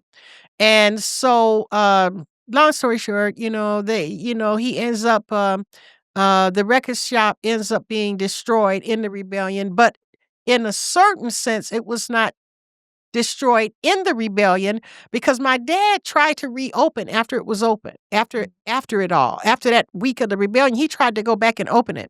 Mhm. But it was really destroyed by the authorities. Mm. The authorities went into some of these neighborhoods that were still intact. My dad was right on 12th Street, 4 blocks away from the epicenter of the rebellion. Mhm. But that building was still relatively intact. Mhm. But the authorities made the decision to destroy all of it. Yeah.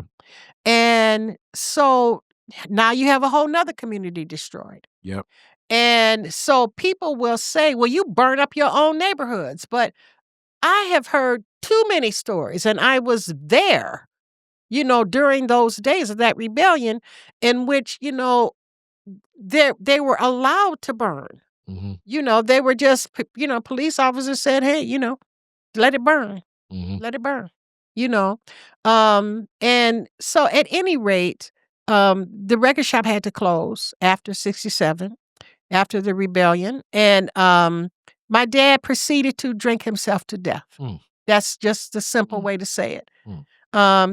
At a point, he couldn't work. And, he had never worked for anybody in 20 years. Mhm. And so he just wasn't capable of getting himself back up together. He was too afflicted by that time from drinking, Mhm. and he would just lay around drinking all the time. He was very sick. So after his passing, what do your brothers do? What's the relationship? What's the family relationship with music moving forward? Well, my elder brother, Joe Jr., who was with him throughout all the early years of the record shop, he had left the business in the after Hastings. Okay.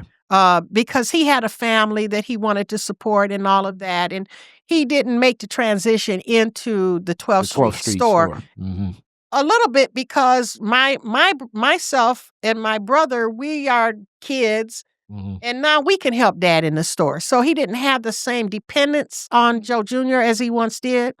And so, and Joe Jr. started working in the plant. Okay. And he worked at Chrysler and retired from Chrysler many years later. And he has this distinction of have never taken a day off in all of his decades of work at Chrysler. Hey, well, hey, that work ethic that you got so that many right. Detroiters have. You got that right. And he, but anyway, and like I say, he's still alive and well. So he did not continue in the business, but I had the distinct pleasure of having reunited him with a gentleman by the name of Dave Usher. Dave Usher is a singular figure in Detroit music. Dave Usher was a white man, a Jewish guy who was whose family was in the oil business, meaning not the buying and selling of oil, but the cleaning of oil. He would go door, they were just coming over here from the old country, and he and his siblings would go door to door and clean people's cooking oil. And that was the family business because, of course, Jews at that time, they were relegated outside of normal commerce. Yeah.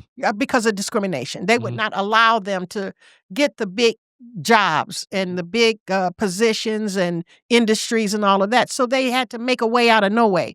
So one of the ways that they did was they became oil cleaners, and they would clean oils, and then that graduated to cleaning gas station oils, automotive oil. And they would go to gas stations and clean that oil. And, they would buy and sell, like they would take the oil from the oil pumps in the gas station, have it cleaned by centrifugal force, cleaning the debris out of it. And then they would, sell them new oil. Okay. There you go. And that there have it. Now, I will note that they would go to these gas stations in the Black community because Black people owned the gas stations in our communities. When you went to a gas station in Black Bottom, it probably was a Black gas station. When you went to Coney Gardens, you had a gas station that was owned by Virgil Smith Sr., whose son became Virgil Smith Jr., who became a judge, a senator, a state senator, and then the chief judge of the circuit court, the first Black chief judge of the circuit court. He just passed away not too long ago. Who just passed away, and who was my boss, and who I worked for all of his years that he was a judge.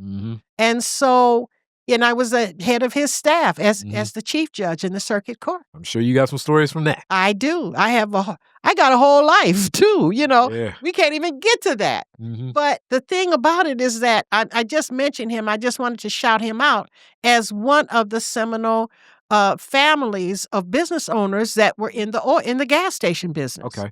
And so many of the Black people who had businesses in the Black community, we today disparage the fact that, other immigrants have come in and taken over these various, industries, beauty supply industry, gas station industry, and all of that. But our people did not want to continue in business. I was going to say, as you uplift that, oftentimes the trajectory educated was our kids out of the business. Yeah, the trajectory was like, hey, I own the I own the corner store and I want to make enough money so you can get something better than this corner store. It was never like it wasn't as like intergenerational, and it's other cultures that do that as well. But oftentimes that's that has happened in our community, and then in other communities, depending upon what that culture is or whatever, it's like, no, this is what you do. This is going to be a family business, and it carries on. And there are some family businesses that do carry on, like back to the Stovall's. I mean, Lauren's working with her father, Tony, and I'd only imagine that that'll stay in that family, and so many others. I definitely think that they are pillars of Black business in Detroit. The Stovall's, I love them. And Lauren, I love her. So, but yes. So anyway, this is how Mr. Usher. He had this family business in the oil cleaning business, but he don't want to be in the business. Like back to what you said, he want to do something in music. He want to do something else. He's a young man. He want to hang out in the hood. He want to hang out on Hastings Street. There you go. And on 12th Street, and in Paradise Valley. You got that, which is what he does. He doesn't want to be a part of the family business, and he leaves the family business. And so he became friends with Dizzy Gillespie, the jazz artist. Okay. And he becomes the right-hand manager. He did not like you to say he was his manager. He just said he was his best friend. Okay. Of Dizzy Gillespie, and they created a record label together. Okay. And they were compadres and, cohorts until the day Dizzy Gillespie died. And so this gentleman, however, at some point returned to the family business. Okay. And he and that family business had since began to expand to cleaning big oils. Okay. Like if you have a boat on the river, you go to them and they clean the oils from all the boats. There you go. And all of this. And then one day, there's a major oil spill. And that oil spill was called the Valdez. It was on the West Coast. It was a huge oil spill. And they had to hunt for who could clean up the water. And they end up with that contract. And so and their fortunes just became exponential at that point. Okay. So Mr. Usher is now back in the family business, and they're doing very well, cleaning oil all around, oil spills all over the world. And I say that here's an example of yet another Detroiter who has his roots in the Black culture of Detroit. Yeah.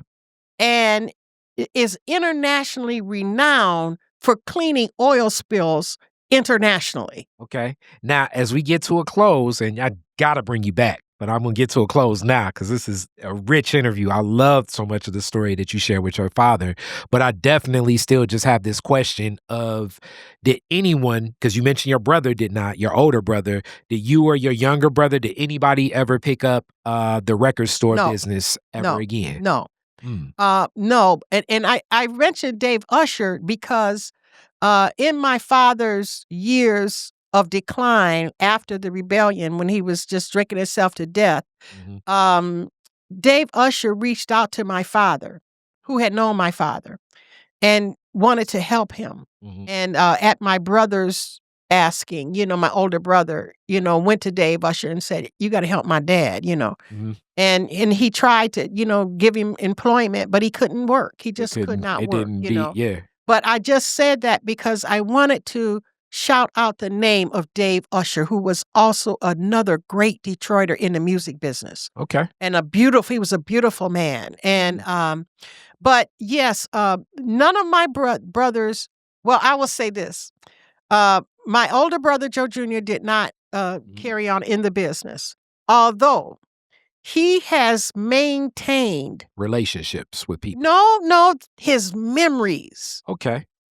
I think he had waited all of his life for someone, namely his little half-sister, to come along and start writing about his dad. There you go. And he has been the person who has really filled all of the gaps that I had, in learning about my dad in the early days that I didn't know. That's beautiful. And I was very blessed as my younger sibling. We were blessed that the older, my mother and their mother, I would say it this way, they overlapped for a time. And we were very blessed that the children of my dad's first marriage did not have resentments toward us. Yeah. We were always close. They were much older than us, and so they treated us like siblings. That's beautiful. I mean, like they were like our aunts and uncles, kind of. That's beautiful. So anyway, but he has maintained these memories and stories about my dad all of these years, but he did not continue in the business. Okay. My baby brother, Lawrence Battle, was always a sound aficionado. He's a sound guy, and he does not do the work professionally. He has a regular white-collar job in the city, but he is a sound master. Okay. He's really a gifted audiophile, I guess you would call it that. And he was a part of the early years, along with his cousins, Bruce and Carl Martin. They were amongst the earliest young men in the techno movement back in the day. And I can remember them lugging those carts to all the parties and clubs that they were doing back in the day. And so, no, they did not follow him. And then, myself, I ended up writing about music. Yeah. And that's sort of the way that I connected to the music industry. And then my son, Joe Vaughn, my son's name is Joe Min Battle. And he carries my dad's name, my youngest son.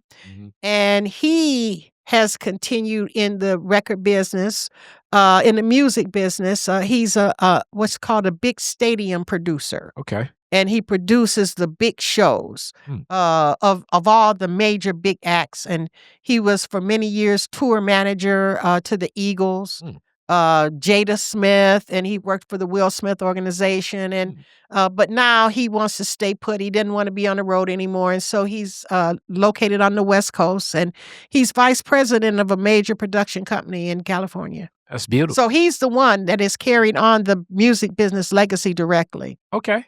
I love it. All right, I'm definitely going to bring you back and get more of your story, but I love that you share so much of your dad's story. This was a rich one because you just pieced a lot of puzzles that I already had some pieces of it together from like all these stories from, and I mean, I shouted out a bunch of people, Norman Whitfield, Orthea Barnes, Clay McMurray, Mama Watson, like just I've gotten these stories and that stuff stays in my head a lot too, because it's all associated. Well, so thank you. I have loved your podcast. I listen whenever I can. I love them because they are telling these stories of Detroiters.